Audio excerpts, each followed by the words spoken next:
the direction and request of the producer.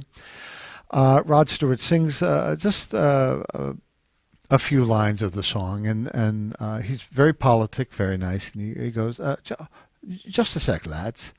And he takes off his headphones and he walks into the control room where I can see him saying to the producer, "What the fuck is the drummer doing?"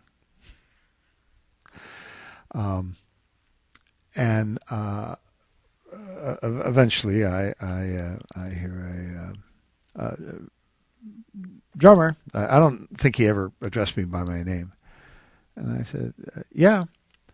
He said, "Go back to what you were doing before."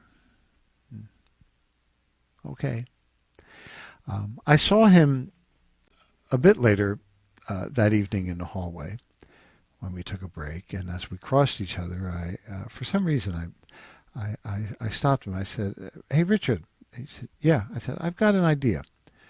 And he said, "What's that?" I said, "Let's pretend that you haven't said anything to me and I haven't said anything to you. Let's just kind of try to start the night over." And he said, "Yeah, fine."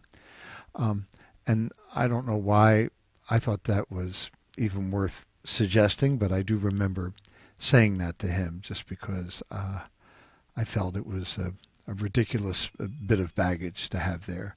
Wow.